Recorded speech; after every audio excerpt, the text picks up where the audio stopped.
I want to talk about the idea of colonization of Europeans to the North American area. It's not a nation yet. And I want to think about what Axel's saying about it. And what I love about this book is we're framing the way we typically understand what's going on. You would be forgiven if we had this idea that these Europeans, particularly English, came to what we call the New World, North America, what would be the United States and Canada, and steamrolled all these poor indigenous people who were defenseless. You got these guys with their giant boats and their guns and their gunpowder and cannons and swords, and these poor Native Americans had bows and arrows made out of wood and stone and sticks and tomahawks made of rocks and sticks, and it was a complete bloodbath, and it just went over just like that. We know the end of the story. The Indians did collapse over insurmountable odds. By the way, the real issue is probably disease, not technology, but it all works together. We know the end of the story. But because we know the end of the story, it very much obfuscates and confuses how the story actually turned out. We need to try to forget how the story ended to us to get a really genuine picture of what's really going on. Secondly, we tend to divide the world up in racial categories. White Europeans against red Indians, okay? And the dominant whites were unified in their singular quest to dominate, crush, evangelize, conquer, and colonize or annihilate, genocide the Native Americans. There is some truth to that story. That's not entirely wrong, and yet it's so grossly superficial and wrong. It distorts. We need to think of. I like the way the Axel calls it a skew triangle, and even the triangle itself is far too simplistic, but it's less simplistic than the story we have in our head right now. It's not white Europeans as single force against red innocent victims Indians. We have to think about it as Canadians, French who become the Canadians, English Americans, and Native Americans. So we have French, English, Native Americans. We get this idea that all the white people are on one team and all the red people on another team. I can't keep repeating myself, but that's not the point. The French hated the English. The English hated the French. The English are ethnically and linguistically different, culturally different. They spent about hundreds of years, France and England, trying to annihilate one another.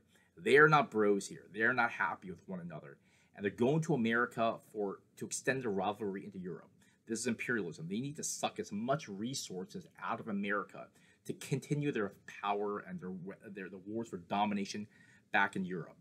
They're not looking to settle in America to build a new country. This is simply a big gold mine, sometimes literal in their minds and sometimes figurative, a place of wealth to continue their warfare that's been going on for centuries in Europe.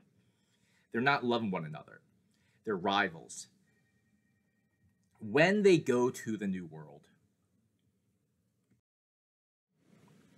furthermore, the French are Catholic, English are Protestant. That only furthers their animosity and rivalry. They're economic rivals, they're military rivals, and they're also religious rivals. And though it's hard for us to recapture, they took religion very seriously. It doesn't mean they're good Christians, by the way. They weren't. Well, some were, some weren't. They're just like us. But they took religion very seriously, meaning the English thought of the Catholic Church as the whore of Babylon. The French thought of the Protestants as a heresy, meaning French look at English thinking they're dragging their people into hell. It's not just another nice form of Christianity that's wrong. It's completely bonkers and satanic. These feelings are vice versa.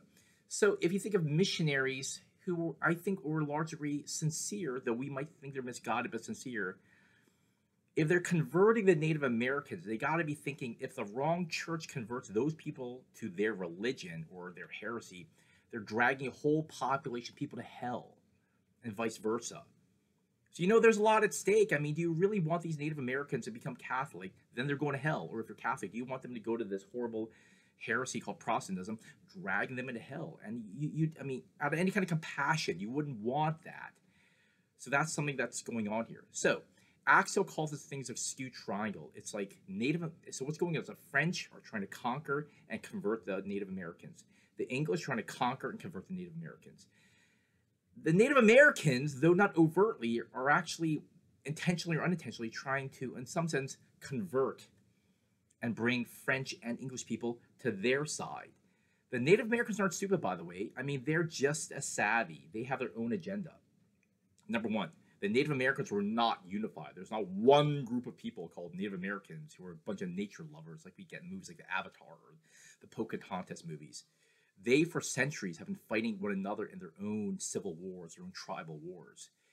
When they see the French people come over and the English people come over, one thought they had is new allies. You know, we can leverage these people to get things from them, right? Either weapons or allies for our cause.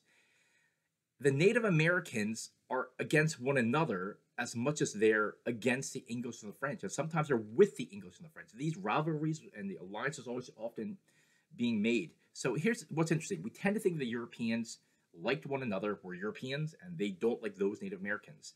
In fact, as I've said before, French and Indian did not like each other. However, the English and the French made a hardcore attempt to ally with the Native Americans, which was smart. So interestingly enough, an English person will hate the French, but like the Native Americans. Some Native Americans. The French will hate the English, but like selectively some Native Americans that they've allied with.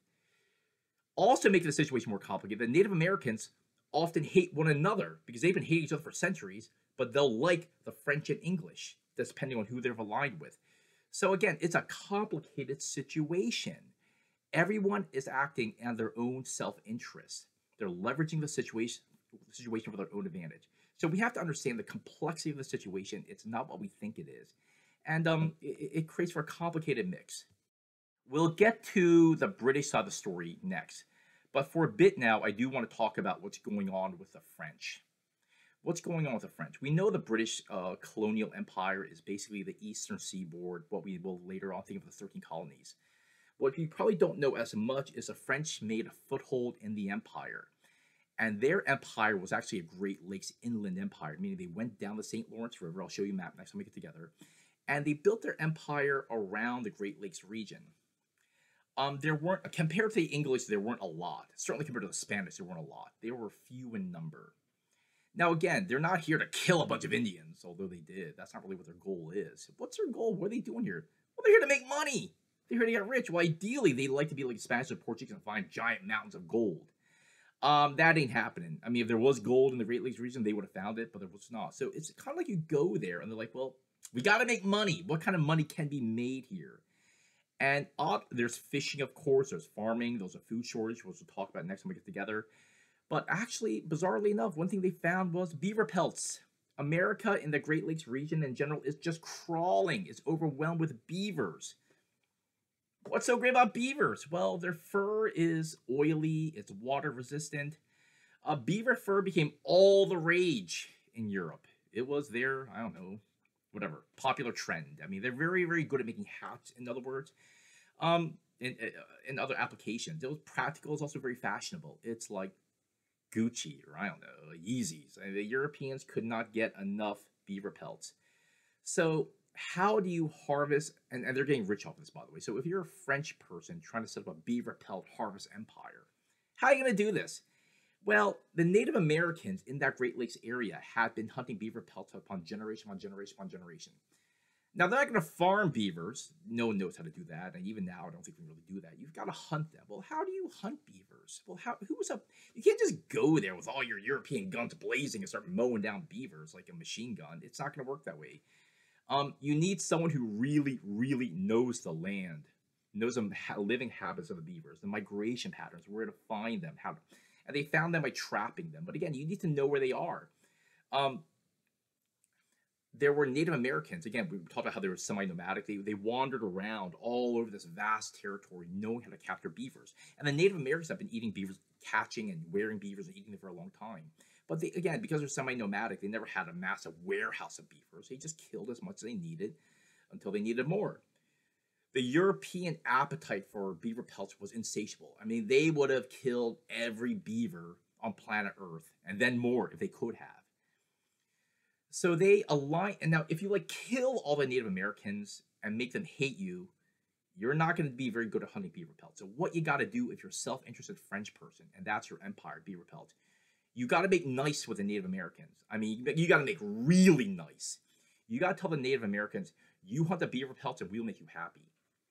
And if the Native Americans don't want you, you can just, we're going to bounce. We're out of here. And you'll never see another Native American again.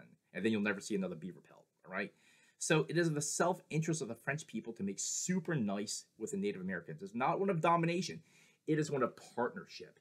The French need the Native Americans way more than the Native Americans need the French. The Native Americans are doing just fine without the French showing up. However, the French will trade with them. Guns, metalware, cloth, all the things that the French that the Native Americans don't have. And so the Native Americans like the stuff that Europeans are giving them. And so essentially it radically alters the lifestyle of Native Americans. They turn into like full-time beaver pelt hunters all the time, 24/7. That's what they do. They hunt beavers.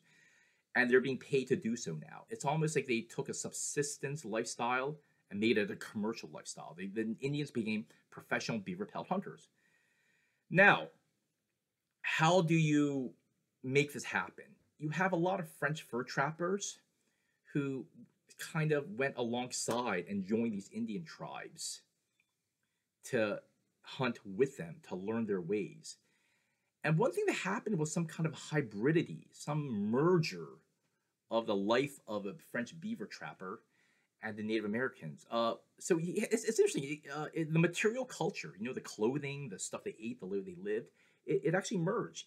You have a bunch of French people who've been here for years upon years upon years who become very lucrative beaver trappers. But to do so, they're not going to walk around in silk stockings and woolen clothing and their wigs and their leather and wood shoes. They realize, if you're going to live here months and months or years upon end, living trapping with the Native Americans, they kind of beta tested how to live out in the wilderness, right? No roads, kind of camping in the woods. You got these French guys who and because they're living in the wilderness so long, it's like their facial hair grows out, their hair grows long, they don't bathe very often. Like the Native Americans, they're wearing buckskin, they're wearing leather, they're wearing moccasins, they're wearing gaiters. They're living like the Native Americans. And on a practical, physical level, it just makes sense. Living like a European living in France on the streets of Paris doesn't make sense when we're out in the Great Lakes region, going through the muck trying to trap beavers. However, the Native Americans actually started buying some European stuff with all their proceeds. And so they're not going to start dressing like French people with perfume and hair and makeup. But, one thing they start picking up is like shirts, cloth shirts, which they don't have. Again, they don't have cloth. They only have leather. And so it's like they both change. It's like the clothing sort of merged right in the middle, like the best of Europe and the best of Native Americans. Furthermore, these French fur trappers, they're French and they're living with Native Americans. It makes sense. You can't just demand these Native Americans speak French and act. In some ways, you don't want them to become Europeanized. If they become totally Europeanized, they would no longer be good fur trappers. You know what I mean? So that's a problem they're going to have to deal with.